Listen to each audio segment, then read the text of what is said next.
everybody, and welcome again to this very interesting episode with who has become a favorite only with one appearance on our show. Very unfair to the rest of us who've been slogging it out for since COVID. But Gautam, Chikermane, I mean, they just loved you on our last show, and I can't tell you the number of messages that we got to keep calling you back, keep calling you back. So I said, why waste time? And today seemed like a perfect day because you've even written a book on this person. And the book, by the way, guys, has a great title. For those of you who enjoy reading, this is really a book that you need to pick up. It talks about the journey of India between two very significant prime ministers. One, of course, Prime Minister Modi, whose era we are living through right now. And then the other one is a man who was very ignored by recent history, but I don't think that's going to be last for long. So the name of Chikermane's book is Reform Nation: From the Constraints of P.V. Narasimha Rao to the Convictions of Narendra Modi.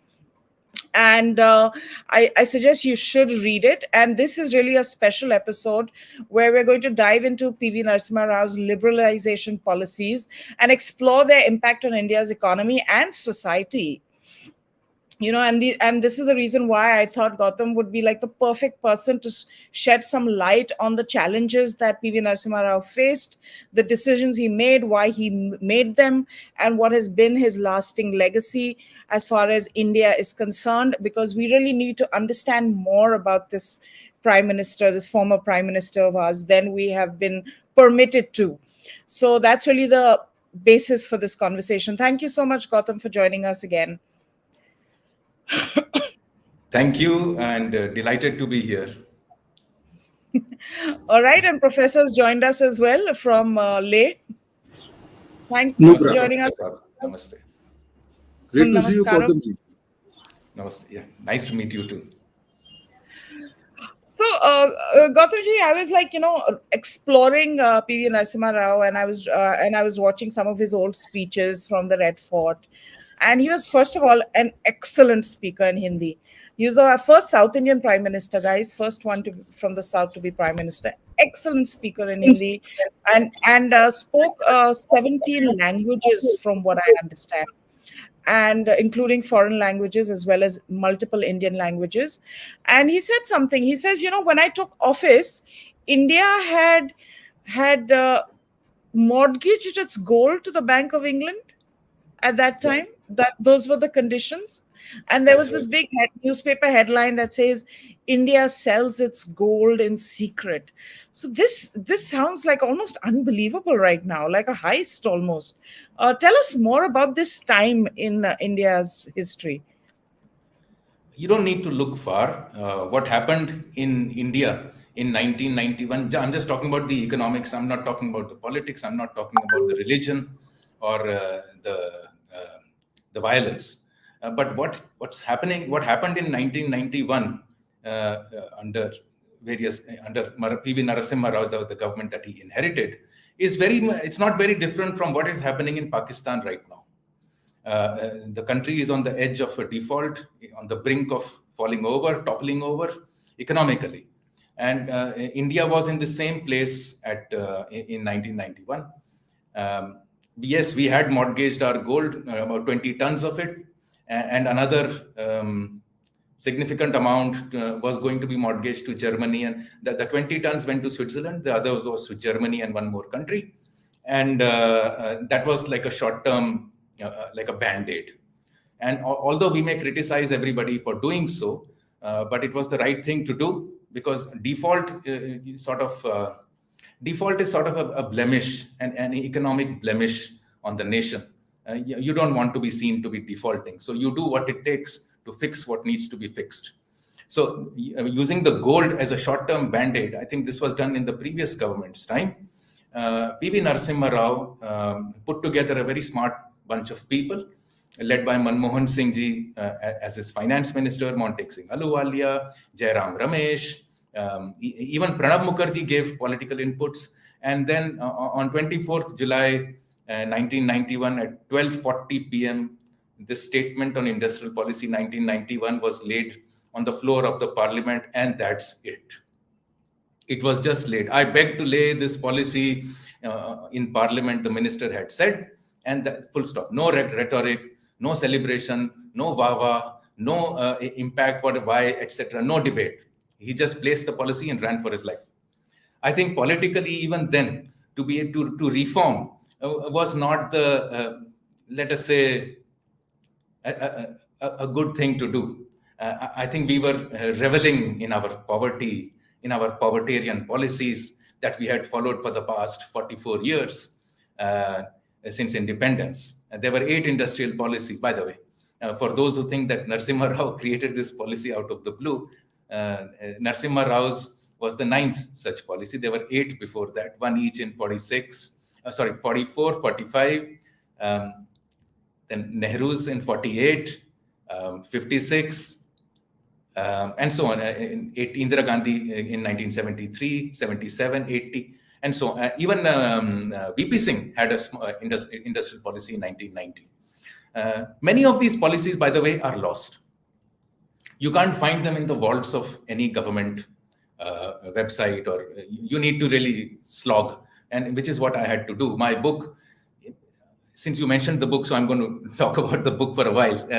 It began as a celebration of 30 years of India's economic reforms journey, initiated by Prime Minister Narasimha Rao. So what you mentioned, that we were on the edge of default, etc., IMF breathing down our throat, down our nose, various economic pressures, inflation, etc., surrounding us, and no hope for any economic reprieve were the conditions under which PV Narasimha Rao inherited, put together a team. Rakesh Mohan was also there, I forgot to mention him. And they brought out these industrial policy in 1991. As I began to research this, I had to go back. And so it became a journey which was simply recording the reforms to one that was heartbreaking. I mean, it was heart-wrenching, Advaita ji. That to see how can a nation commit such intense harakiri and be proud of it. That Garibi Hatao. I think we embraced every wrong thing. In the last discussion, I had mentioned that how what should have happened in 1947, which is the India-US economic strategic embrace, happened right now in 2023, or gradually from 1991 it began. That 1991 moment is PV Narasimha Rao's moment. Anyway, so from then, from a closed economy, we became an open economy. FDI was allowed, markets were opened, the license permit Raj was, the permit quota Raj was reduced, licenses still remain, and which is fine.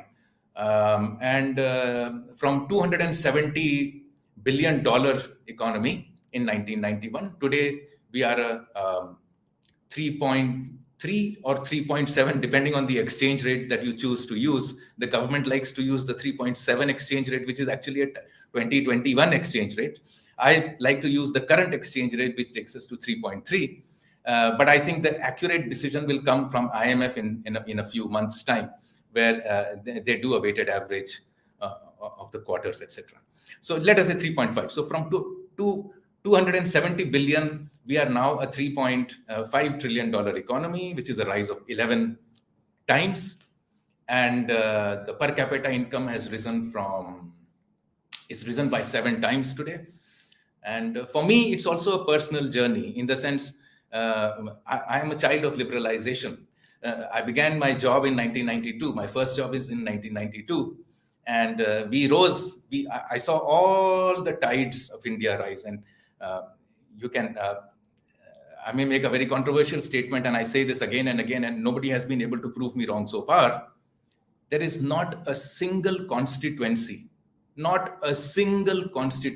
this country that has not benefited from the economic reforms that began in 1991 and have continued across successive prime ministers to a grand climax, which we are watching today through Narendra Modi ji. Absolutely. And just for our younger viewers, there were times when now it's so easy to get a phone, for example, but you had to stand in line with those landline phones with with the dial, the rotary dial, and you would have to get letters written by some government official or a sunset or a parliamentarian or a politician to like a reference letter that inko phone connection de do. There was that. If you needed to buy even a scooter, there were long lines. You had to wait for months to get delivery of a scooter. Now you can get it in an hour. I mean, these are small small things, guys, but Act- this was Actually, actually, you Advaita know ji, the people who are in their 30s today are children of liberalization. Literally, they don't know correct. what standing in the lines for milk is. They don't understand what rations are. They don't understand that you can have that you don't have choices. That there will be only one toothpaste or five.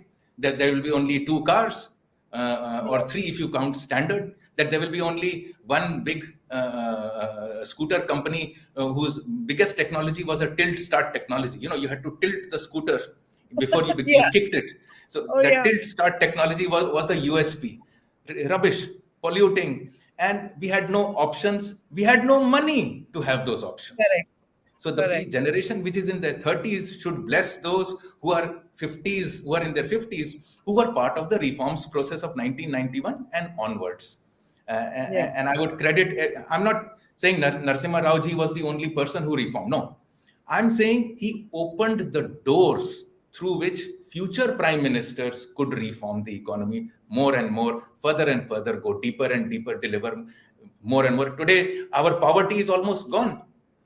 Yeah. As late as until 2010, 850 million people were living on $2 a day. Today, it's 0.5%.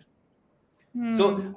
our poverty is gone. You can see prosperity. Look at the way Sensex is rising, markets, businesses, the whole world wants to come. We are the fifth largest economy, going on third.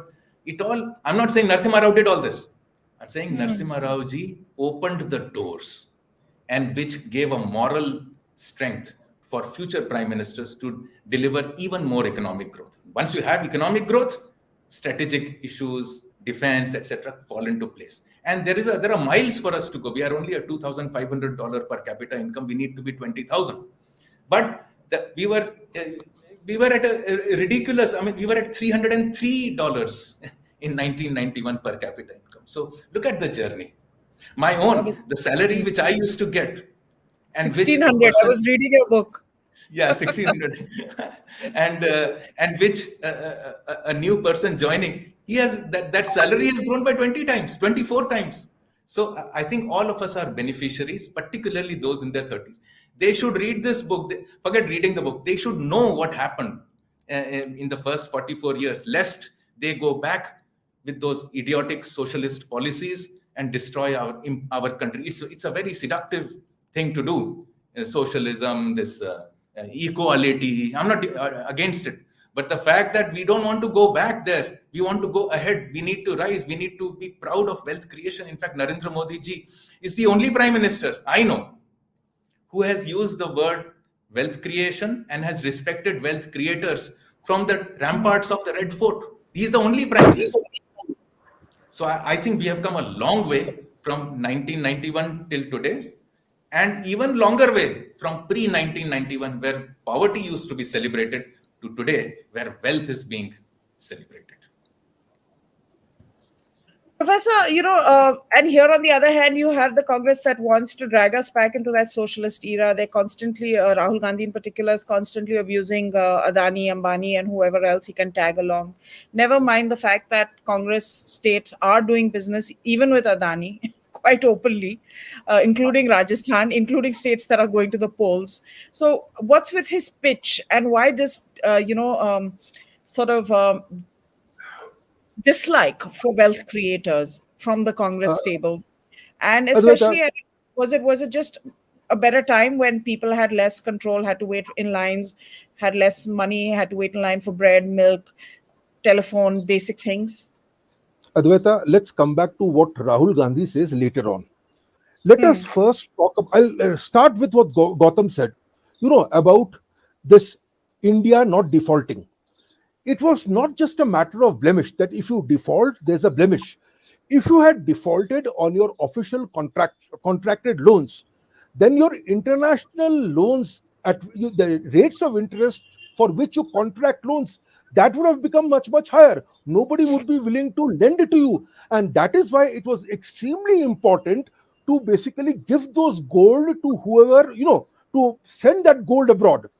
The first one to do it was Yashwant Sinha, and he said, "Look, we don't basically, accumulate gold for the fun of it. We are not norms of Zurich. We do it for a rainy day," and then it was pouring. The rate at which capital was leaving India was, it sounds small beer now, but it was quite heavy in those days. I mean, it would be 150 to 250 million dollars a day, which, given our foreign exchange reserves, was very, very bad.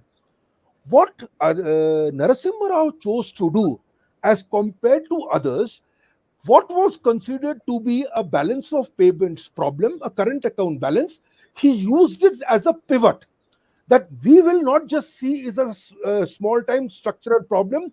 What we are going to do is use this crisis as an opportunity and completely turn the economy around. Okay. And when he did so, first year the economy contracted slightly, the second year it somewhat recovered. The next 3 years, the way in which India grew took out all the sales, wind from the sails of those who were against liberalization. We had a positive current account balance, say, in 1996, unheard of. And I'll tell you, I was in Delhi in 1990, and the atmosphere in Delhi after VP Singh went, Chandrasekhar's government, when Narasimha Rao took over, was a year of despondency.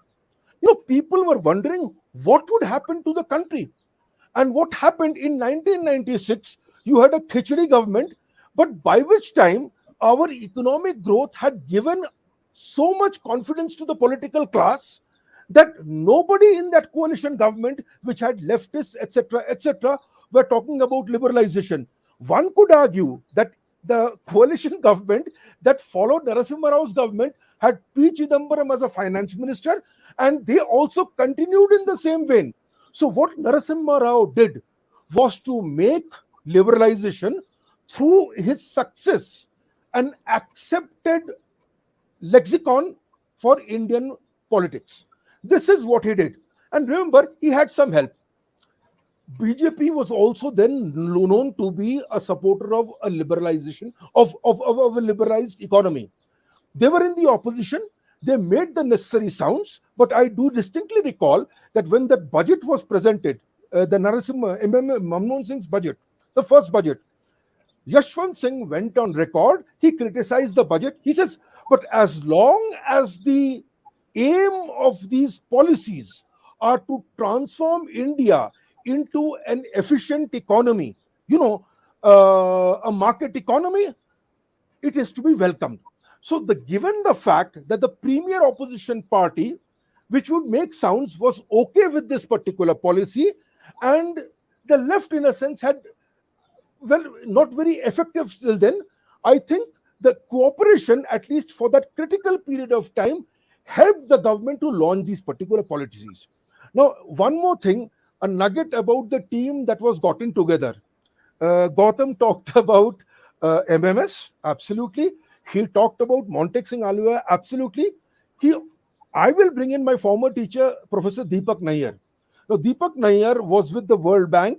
He was used, in a sense, to ensure that the tranche of money from the IMF that was expected was given. But Deepak Nayyar was not a liberalizer at heart. And the moment we got our assurances from the World Bank, Deepak Nayyar was pushed to the side. So this kind of politics and maneuvering was also very necessary, and Narasimha Rao was able to do this. You see, what Narasimha Rao did was the following. The license permit economy that was introduced by Jawaharlal Nehru cannot be justified by economic theory. There is nothing in our economic textbooks, by the way, which justifies a license permit Raj. In fact, they will tell you what are the ill effects of a license or a permit. And yet, crazily enough, for 4 decades, The license permit Raj in India became the accepted norm even for economists who knew better. No economist, even the supporters of the license permit Raj, would be able to justify that regime theoretically. Those arguments, in a sense, would be political. In 1991, India again went back to textbook economics. I won't say went back, finally came to textbook economics. And we have been slowly but surely proceeding down that path ever since. What Okay. Narasimha Rao did was Hmm. to make common sense the accepted lexicon in our polity. And as Gautam said, every politician, every prime minister, in a sense, has only gone forward, they have not come back. And I tell you, I'll repeat myself. In 1996, the confidence that India exuded, in spite of having a supposedly khichdi government, was the result of Narasimha Rao's successes. That is how great he was. Now, why does Rahul Gandhi, is against all this? See, the Congress, especially the family, has never liked Narasimha Rao.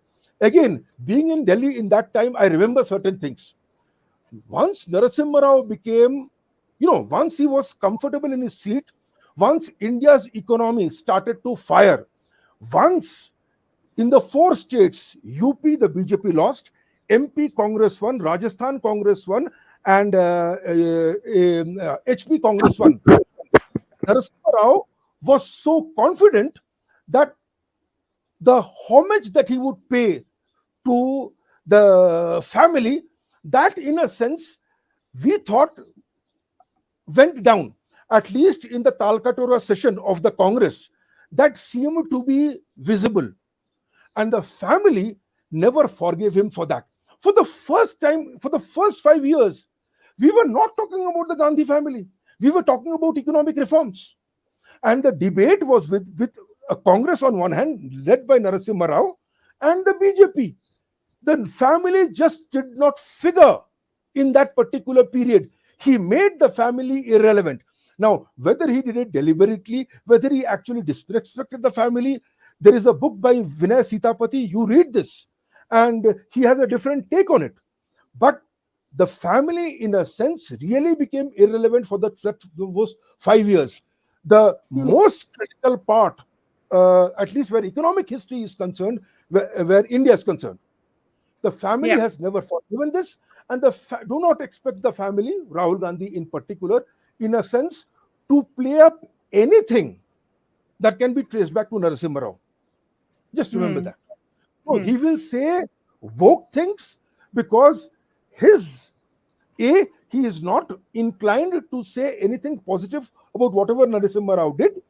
B, his supporters also belong to that particular economic thought, which then used to criticize Nehru was to be for being being on the right. So with the kind of advisors that he has and his own feelings about Narasimha Rao, I am not surprised that Rahul Gandhi makes the sounds that he does. Correct. And I think one thing about Narasimha Rao again, when I was watching one of his older speeches, was from the ramparts of the Red Fort. He said, if this liberalization policy goes through in 30 years, we should be one of the developed nations of the world. Well, we are one of the top five economies, and 30 years, so it was very prescient. Pallavi, let's get you in on the politics of it, since Professor has raised that. Are you at the Congress headquarters or the Women's Press Club? Women's Press Club, far away Okay, from good. the Congress headquarters. So you can speak freely. No, I can speak freely inside the Congress headquarters also. Congress headquarters also. You like playing with fire.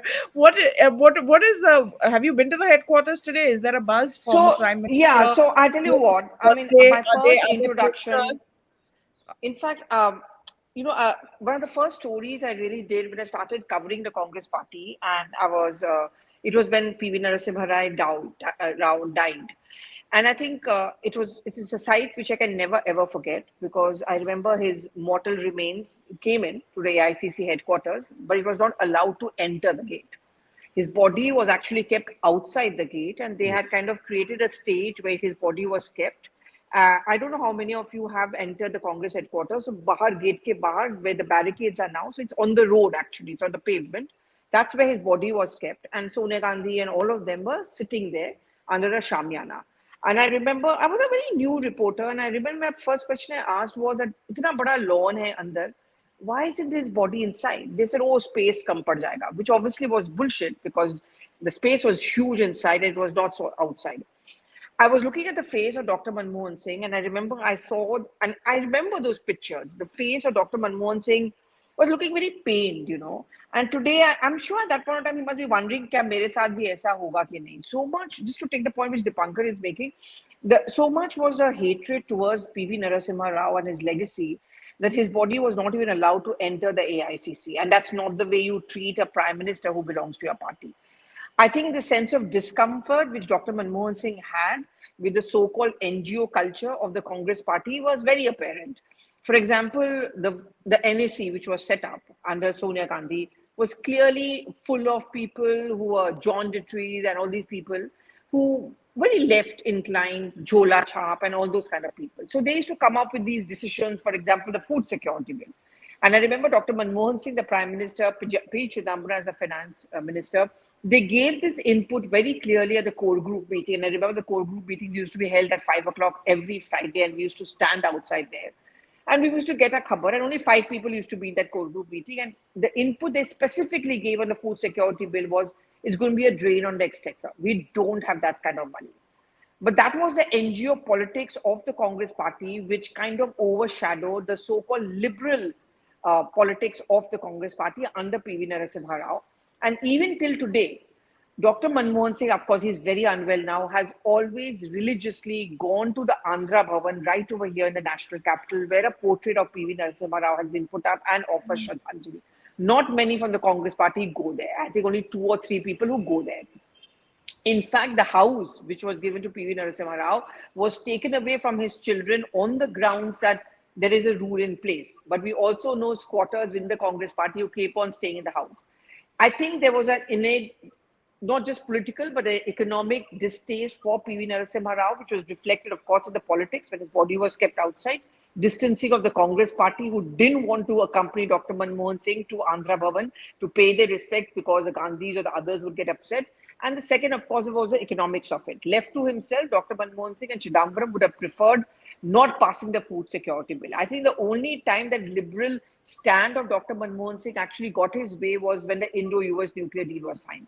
And I still remember at one of the interactions he had with the media, he said, he was asked this question, what if the left walks out? So his only line was, so be it. So that was the only time he stood up for himself. And I think the Gandhis understood that at this point of time, if MMS quits, then it is going to be absolutely horrible for the UPA and for the Gandhis' image. But I see, whatever people may say, the Modi factor. He may talk about poverty, poor people and all that, but he also understands the need for a corporate culture, the need for a liberalization, which is why, just to take the point which Gautam has made and Professor Gupta has also, Sengupta has made about wealth makers, wealth creators. There's no disdain for people. I mean, making money or being a corporate is no longer a bad word. The Congress under the Gandhis will always make it a bad word because they make it synonymous, You hate Gandhi, you hate the Adanis, you hate the corporates, that means you're pro-people. I saw it in Gujarat elections where they were abusing Adanis, and I remember in the crowd there were people who were telling me later on after Rahul went away, every third household in Gujarat runs on Adani money because they have their companies there, they have their factories, they give their salaries. So it's not a dirty word.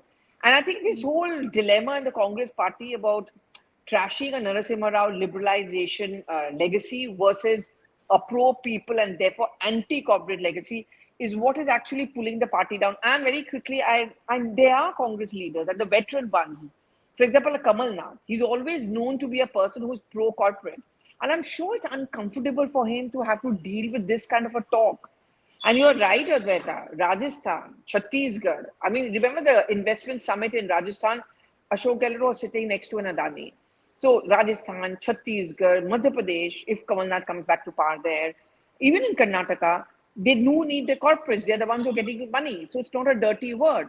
But you don't say it in front of the Gandhis. Well, I know Gautam wants to. I still What?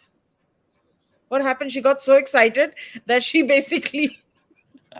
No, no, I thought she's making a lot of sense. I mean, I was Oh, enjoying yeah, what she's she was back. saying. Yeah, She was back. Pallavi ji, please carry on.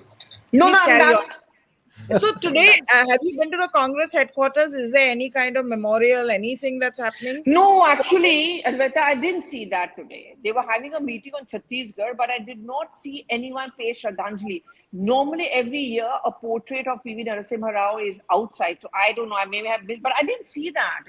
I mean, barring a Mallikarjun Kharge and a Adhir Ranjan Chaudhary, I don't know if Rahul Gandhi paid his tributes. Maybe he has. But look at the spin which say a Kharge gives or Adhir Ranjan Chaudhary gave a spin. The great hero of Telangana. I mean, the Telangana elections round the corner, right? So that's why P. Exactly. Narasimha Rao becomes very important for them. That's my story. Actually, I'm going to write tonight. So Yeah, but not important enough for them to acknowledge him even with an election coming. So the yeah, dislike Dr. is. Manmohan Singh would have gone to Andhra Bhavan. I think he's just unwell, so he's just very frail. Otherwise, I'm sure he would have gone.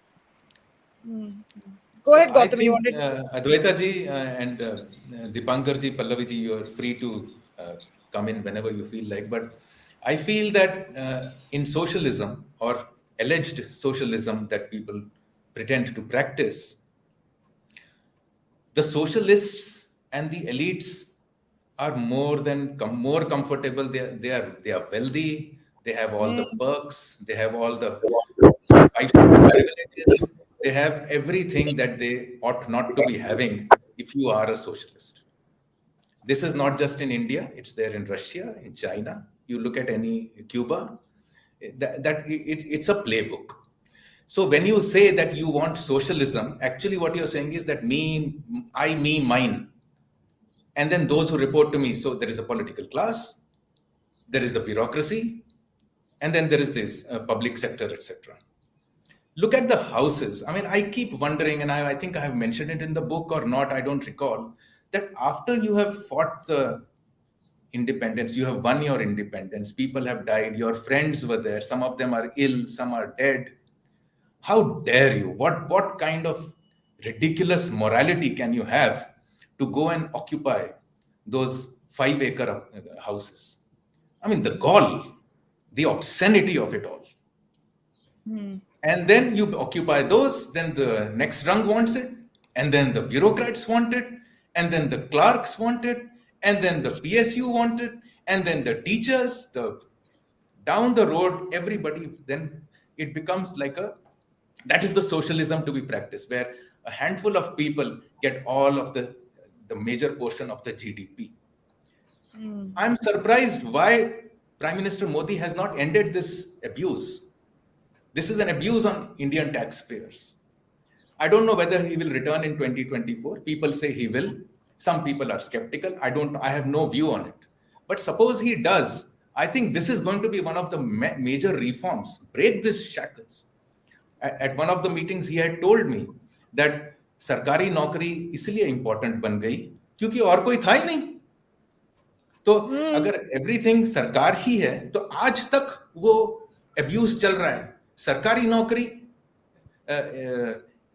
1 crore लोग उसके लिए apply करेंगे. अभी railways में जब हुआ था, what ridiculous. Why there are enough opportunities outside, but nahi sarkari naukri chahiye. You are not accountable, you are not nothing's expected out of you. It's just a one entry, one test, you are in, and that's it.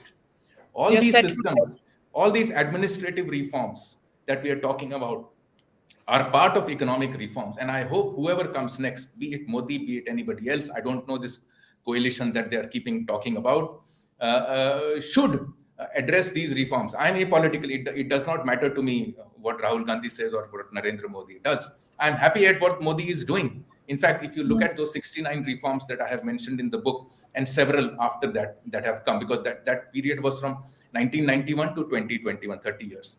But several after that, Narendra Modi ji is the biggest reformer in terms of the number of major reforms that he has enacted or brought in, etc. So I would give credit to Prime Minister Narasimha Rao for opening the gates of reforms. And then I would give credit to Narendra Modi ji, who has opened them wider, probably irreversibly and taking them forward. So I think our economic journey is on course. There will be little more to think. For instance, we had done a report. I had written this report called Jailed for Doing Business, where there are 26,134 clauses that businesses can face, which can put them into jail. And that, which is basically part of the Inspector Raj, the compliance Raj. To fix that, again, Modi ji right at the top saw that report, he has worked on it, and today there is a bill in Parliament which is called the Jan Vishwas Bill, which if enacted will reduce several of those imprisonment clauses, and so on. These are tinkering, they are important, but they are on course. I am now looking for hard administrative reforms. What is this pension for life? What rubbish is this? Everybody wants to go back to the old pension scheme. Montek Singh Ahluwalia, when he was launching my book, he has gone on record saying that this will bankrupt all the states. It will bankrupt the government if we go back to the old pension system. And yet, the politics is playing like this. So I think fighting this politics is crucial to deliver good economics. If we are going back to the same socialism, then we are in big danger unless we allow wealth creators to move. So I would say in future, a large part of the next government's attention, because now we only have 12 months left or whatever, 10 months left before the elections. So you don't expect radical reforms today. But in the next government, whichever it is, I think administrative reforms is going to be the biggest challenge. And what I'm certain about is, at this moment, Narendra Modi ji is the only person who can deliver it. Well, the great reformer, that's one way of looking at the last 9 years of Modi in office. Professor, I mean, the last question to you, this is meant to be a shorter show, so that's what I promised both of you. So I'm just going to toss this to you very quickly. Sticking to Gautam's socialism point, P.V. Narasimha Rao was somebody who was in active politics during a period of socialism. He was in socialist politics. He would be described as a socialist. How difficult do you think it would have been for him to switch like this? And I must share a fun fact about him, which I found out today. He actually trained to be a guerrilla prior to independence to fight the Nizam of Hyderabad. And it seems that the orders the Nizam gave to his soldiers were, if you spot these guerrillas, shoot them at sight. So he basically went from being a guerrilla to being a lawyer to being a socialist politician, and then finally the great liberalizer. So he's done these sort of, makeovers. Look, at the end of the day, you must understand one thing. Narasimha Rao grew up looking at Nehru. I mean, so Nehru formed a central figure in the lives of people like Narasimha Rao. But there are certain turning points. In the 80s, he went to the United States, he got a computer, he taught himself how to operate that particular computer, and he must have seen life as things were going, that India was so falling so back behind, so something had to give. By the way, not many people realize that Lee Kuan Yew, in his earlier days as a labor leader, was also quite radical. When Singapore was practically thrown out of the Malayan Federation, he told his other socialist friends that the world does not owe us a living. We have to stand on our own feet. So circumstances make certain people, do things which they should have done anyway. When Narasimha Rao came to power, he ultimately did what was right. I think that is the most important thing where economics is concerned, where we should remember Narasimha Rao for. He also laid some very important seeds which have blossomed. He opened diplomatic relations with Israel. He called Yasser Arafat and explained to him, look, the world has changed. And he also planted a seed in Taiwan. This Indo-Taipei relationship, this particular thing, is Narasimha Rao's doing. That seed, those seeds planted 31 years ago, today form a very strong part of our international relations matrix. So, see, you have certain ideas, but to retain those ideas when you are being proved wrong is the consistency of an ass. Narasimha Rao was anything but. He was a very well read, very intelligent person. He didn't know much about economics, but he knew that we had to reform, and he got the people who would deliver. And they did. And they did. It was the first few simple steps. But those simple steps, ideologically, I can tell you, were very difficult to do. I was in JNU, and our teachers would hold on and say, look, and I was in the Center for Economic Studies and Planning, the socialist center. And they were saying, oh my God, we are going to go bankrupt. And when we made our rupee fully convertible and trade account, our teachers would tell us now the rupee is basically going to explode. The dollar is going to explode vis-a-vis the rupee with very specious maths. We would point out the flaw in their maths. Nothing. You must understand how deeply this socialist ethos was ingrained in our economics. And one thing, Gautam talked about the privileged class. There's this fantastic cartoon long ago in time, I think in the 1980s, where they talked about the Soviet Union, and where they talked about a particular person. The cartoon is a particular person holding a glass of wine, reading a book in a well-established library, and the caption is, 2 million Soviet citizens live a very, very good life, unfortunately at the expense of 170 million others. This is basically what your socialism is. The ideology, if there ever was one, I think went to seed long time ago. At the end of the day, you use this particular ideology to uphold privilege, where you try to be on the right side. Which side of the counter are you on? Behind the counter, in front of the counter? Socialists try to be behind the counter. They don't matter who's in front of the counter. And that is why socialism, in a sense, has perished. Okay, lovely. And thank you so much. Gautam, do you want to say anything else before we sign off, No, or no, you're no. ready to sign off? All We're ready to said. sign off, guys.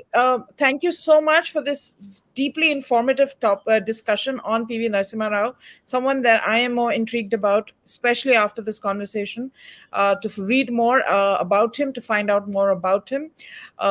And I think a very significant prime minister of the last couple of decades, for sure. And certainly pick up Gautam's book as well. And it's written well, actually. I'm not much into economy either. I can say that now that Professor said that PV Narasimha Rao also wasn't much into the economy. But Gautam's book is very readable, and I've already started reading it. So I would really highly recommend it. And let's see you all soon. Remember, if you enjoyed this, like it, do spread the word, and get more people to know about PV Narasimha Rao, apart from the politics and the sidelining and all of that.